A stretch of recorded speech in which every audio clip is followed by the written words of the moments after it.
कहेंगी किस तरीके का जोश, किस तरीके के आपने कभी उम्मीद की थी कि आपका बेटा एक दिन सुबह की कमान संभालेगा? देखो, मैं भगवान की मर्जी है, छोटो सो काम अटारी, काश्तकार को बेटा, काश्तकार को बेटा, हमें सपने नहीं है। ये तो भगवान बंसी वारे की, बालाजी महाराज की मेहरबानी और जनता की मेहरबानी है। लेकिन मोदी जी ने जिस तरह उन पर भरोसा जताया है, उसको लेकर क्या कहेंगी? मोदी जी ने असली भरोसा जताया। देखिए, इनकी आंखें जो सजल हो गई हैं, ये कह रही है कि मोदी जी ने एक किसान कौम के बेटा में भरोसा जताया है और उनकी कोशिश ये रही है कि लगातार किस तरीके से एक किसान कौम के बेटे को जो बनाए, उनके पिता से ही बात करने की कोशिश करेंगे। हम उनके पिता से बात करने की कोशिश करेंगे कि किस तरीके से चीजें रही, क्या कहेंगे। नेत्र सजल है, बेटे ने आज पूरी प्रदेश के अंदर, पूरे देश दुनिया में नाम कर दिया। बहुत बढ़िया भैया। गाँव से निकल कर, अटारी से निकल कर आया, आपकी आंखों में आंसू? अटारी से।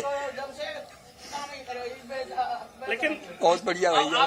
लेकिन लगातार जिस तरीके से कभी आपने सोचा था कि आपका बेटा एक दिन सूबे के मुख्यमंत्री बनेगा? भैया, भगवान की मर्जी कोशिश है, माँ की मर्जी है, क्या करें। देखिए, आपने सुना कि भगवान की मर्जी है और मोदी जी के लिए कहा कि मोदी जी ने किसान कौम के बेटे को मौका दिया है, इस तरह की बात उन्होंने कही है। और यहाँ पर लगातार कार्यकर्ताओं में जोश है। उनके माता पिता, बूढ़े माता पिता यही रहते हैं।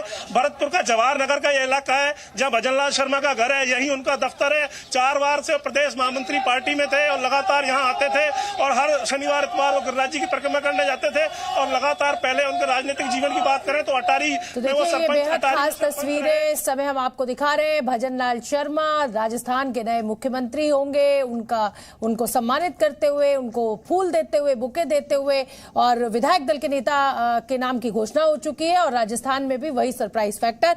रवि का मैं रुख करना चाहूंगी। रवि त्रिपाठी मेरे साथ लगातार बने हुए हैं। रवि, मैंने एक सवाल रविंद्र से पूछा था। तमाम जो बड़े कद्दावर नेता हैं और संघर्ष कर वो इस ऊंचाई तक पहुंचे, आज लगभग 3 बड़े राज्य और 3 बड़े नेता हाशिए पर हैं। इसको कैसे समझा जाए, कैसे देखा जाए?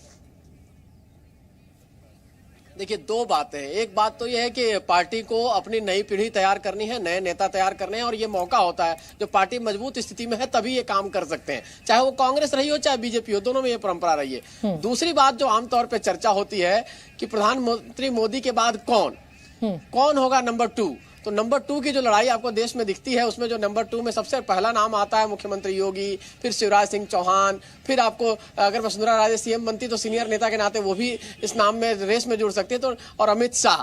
तो इस नंबर 2 के रेस को कम किया जाए, छोटा किया जाए, इसमें रेस में बहुत ज्यादा लोग ना रहें। एक चर्चा ये भी है कि अमित शाह अपने आप को नंबर 2 मानते हैं और मानते हैं कि इसके बाद वो प्रधानमंत्री के दावेदार होंगे प्रधानमंत्री मोदी के बाद। तो वैसी स्थिति के लिए भी कहा जाता है कि लोगों का अगर पत्ता कट रहा है तो एक वजह ये भी है कि ये लोग बड़े दावेदार आने वाले समय में हो सकते हैं। तो योगी और प्रधानमंत्री मोदी नहीं, अमित शाह की लड़ाई जग जाहिर है। हालांकि अब पब्लिक में नहीं आती है, लेकिन सबको पता है कि किस तरह से कहा जाए, क्या कहते हैं हम लोग उसको, जो कोल्ड वार चल रहा है, कोल्ड वार दोनों के बीच में चल रहा है। और सबकी जानकारी में है, चुनाव से पहले भी ये कोल्ड वार दिखा था 2022 से पहले, उसको शांत करने की कोशिश की गई। प्रधानमंत्री मोदी ने इंटरवीन किया उस मामले में, योगी जी को बुलाया गया दिल्ली। तो कहीं ना कहीं ये एक मामला भी चर्चा में रहता है कि नंबर 2 में कौन होगा, और अगर रास्ते में कोई है तो उनको पहले ही रास्ते से हटा दिया जाए। तो शिवराज सिंह एक बड़ा नाम है, ओबीसी का नाम है, 4 बार के मुख्यमंत्री रहे थे और वो दावेदार हो सकते हैं प्रधानमंत्री पद के, अगर प्रधानमंत्री मोदी के बाद की चर्चा की जाए तब। बाद की मतलब कब तक रहेंगे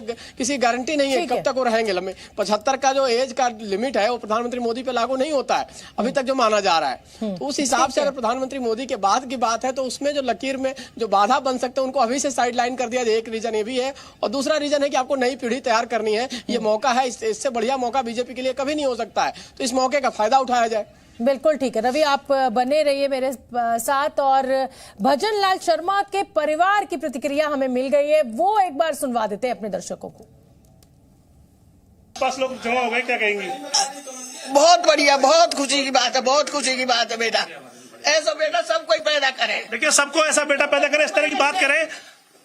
बाबा खुशी, भाई की मेहरबानी पर। देखिए, आप पिताजी आप बताएंगे लगातार